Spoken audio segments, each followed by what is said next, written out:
തിരുച്ചിട്ടപ്പാറയുടെയും തിരുച്ചിറ്റൂർ അമ്പലത്തിന്റെയും മാഹാത്മ്യം.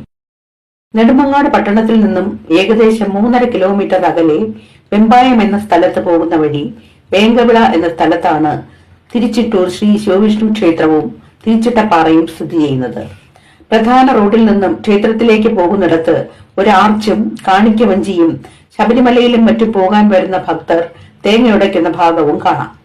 വയലേലകൾ താണ്ടി വേണം ക്ഷേത്രത്തിലെത്താൻ. പോകുന്ന വഴി തന്നെ തിരുച്ചിട്ടപ്പാറ നമ്മുടെ ദൃഷ്ടിയിൽപ്പെടും.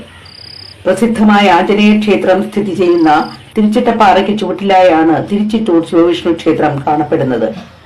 ക്ഷേത്രത്തിലേക്ക് കടക്കുന്നതിന് മുൻപ് അല്പം മാറി ക്ഷേത്രക്കുളം കാണാം. സവിശേഷമായ ആകൃതിയാണ് ക്ഷേത്രക്കുളത്തിനുള്ളത്. ഏതാണ്ട് ഒരു മഷിക്കുപ്പിയുടെ ആകൃതി. തെളിഞ്ഞ ജലമാണ്. ക്ഷേത്രാവശ്യങ്ങൾക്കായി ഈ കുളത്തിലെ ജലമാണ് ഉപയോഗിക്കുന്നത്. ക്ഷേത്രത്തിലേക്ക് പ്രവേശിക്കുന്ന പടിക്കെട്ടുകളുടെ വലതുഭാഗത്തായി ആലും വേപ്പും കൂടിച്ചേർന്ന് നിൽക്കുന്ന ദൈവിക സങ്കല്പം കാണാം. ഈ ദൈവിക പരിവേഷത്തെ, അതായത് ശിവവിഷ്ണു സങ്കല്പത്തിലുള്ള ഈ വൃക്ഷങ്ങളെ 7 പ്രാവശ്യം വലം വെച്ചാൽ ആഗ്രഹ സാഫല്യം ഉണ്ടാകും എന്ന് വിശ്വസിക്കുന്നു. ആലിന്റെ ചുവട്ടില് ബ്രഹ്മാ വിഷ്ണു മഹേശ്വരന്മാര്, അതായത് ആലിന്റെ ചുവട് ബ്രഹ്മാവ്, വിഷ്ണു ശിഖരങ്ങളിലെ കുമ്പുകളിൽ മഹേശ്വരൻ, അങ്ങനെ 3 രീതിയിലാണ് ബ്രഹ്മാ വിഷ്ണു മഹേശ്വരന്മാരായി സങ്കല്പിക്കുന്നത്. ക്ഷേത്രത്തെക്കുറിച്ചും തിരുച്ചിട്ടപ്പാറയെക്കുറിച്ചും പഴമക്കാർ പറഞ്ഞു കേട്ട അറിവേ നമുക്കുള്ളൂ. പല ഐതിഹ്യങ്ങളും പറഞ്ഞു കേൾക്കുന്നു. പണ്ട് പാണ്ഡവരിൽ അജയനായ അർജുനൻ പാശുപതാസ്ത്രത്തിനായി ശിവസന്നിധിയിലേക്ക് പോകുന്ന വഴി ഈ പാറയിൽ എത്തിയെന്നും പാറയിൽ ശിവവിഷ്ണു സാന്നിധ്യം കണ്ടുവെന്നും പറയപ്പെടുന്നു. അന്ന് പാറമുകളിലായിരുന്ന ഈശ്വര സങ്കല്പം ചുവട്ടിലായി തീർന്നതിന് ഒരു ഐതിഹ്യമുണ്ട്. അതായത് പാറമുകളിലെ ക്ഷേത്രത്തിൽ അടിച്ചുതളി ചെയ്തുകൊണ്ടിരുന്ന ഗർഭിണിയായ ഒരു സ്ത്രീ മുകളിലേക്ക് കയറാനുള്ള പ്രയാസം കൊണ്ട് ശിവഭഗവാനെ ഉള്ളുരുകി പ്രാർത്ഥിച്ചുവത്രേ. ഭഗവാനെ, അവിടുന്ന് താഴെ ഇരുന്നിരുന്നുവെങ്കിൽ എനിക്ക് മുകളിൽ കയറാതെ കഴിയാമായിരുന്നു, അടിച്ചുതളിക്ക് മുടക്കം വരില്ലായിരുന്നു എന്ന്. പിറ്റേന്ന് കാലത്ത് ആ സ്ത്രീ വന്നപ്പോൾ മുകളിലായിരുന്ന ക്ഷേത്രം താഴെയായി തീർന്നിരിക്കുന്ന അത്ഭുത കാഴ്ചയാണ് കണ്ടത്. മുകളിലായിരുന്ന പ്രതിഷ്ഠ താഴെയായി തീർന്നതിന് ഉപോദ്ബലകമായ ചില തെളിവുകൾ പാറയിൽ കാണപ്പെടുന്നു.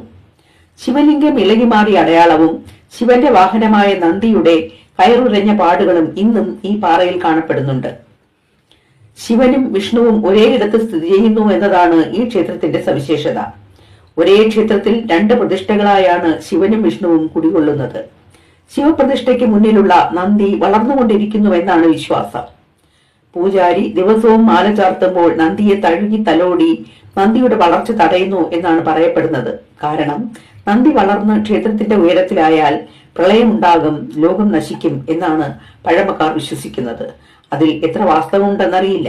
രാമരാവണ യുദ്ധത്തിൽ പരാജിതനായി വീണ ലക്ഷ്മണനെ പുനരുജ്ജീവിപ്പിക്കാനായി മൃതസഞ്ജീവനി തേടി മരുത്വാമലയിലേക്ക് തിരിച്ച ശ്രീ ഹനുമാൻ തിരുച്ചിട്ടപ്പാറയ്ക്ക് സമീപം വന്നുവെന്നും ധാരാളം വൃക്ഷലതാദികൾ നിറഞ്ഞ ഈ പാറയുൾപ്പെട്ട ഭൂഭാഗം മരുത്വാമലയെന്ന് തെറ്റിദ്ധരിച്ച് അടർത്തിയെടുത്തുകൊണ്ടുപോയെന്നും അല്ലെന്ന് മനസ്സിലാക്കിയപ്പോൾ തിരികെ കൊണ്ടിട്ടെന്നും പറയപ്പെടുന്നു.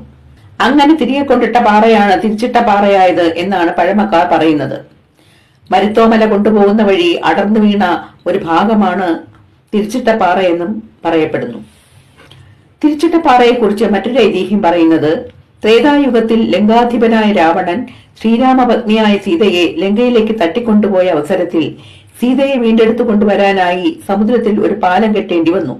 അന്ന് പാലപ്പണിക്കായി പാറക്കല്ലുകൾ ശേഖരിക്കുന്ന കൂട്ടത്തിൽ ശ്രീ ഹനുമാൻ തിരുച്ചിട്ടപ്പാറ സ്ഥിതി ചെയ്യുന്നിടത്ത് വന്നുവെന്നും പാറ ഇളക്കി മാറ്റിക്കൊണ്ടുപോയെന്നും പറയപ്പെടുന്നു. ഹനുമാൻ ഇളക്കിക്കൊണ്ടുപോയ പാറയിൽ ശിവസാന്നിധ്യം കണ്ട ശ്രീരാമൻ ഹനുമാനോട് ആ പാറ തിരികെ കൊണ്ടിടാൻ കൽപ്പിച്ചു. അങ്ങനെ തിരികെ കൊണ്ടിട്ട പാറയാണ് തിരുച്ചിട്ടപ്പാറയായത്. വിഷ്ണു ഭഗവാന്റെ അവതാരമാണല്ലോ ശ്രീരാമൻ. ശ്രീരാമന്റെ പാദസ്പർശമേറ്റതിനാൽ വിഷ്ണു സാന്നിധ്യവും പാറയിൽ കാണപ്പെടുന്നു.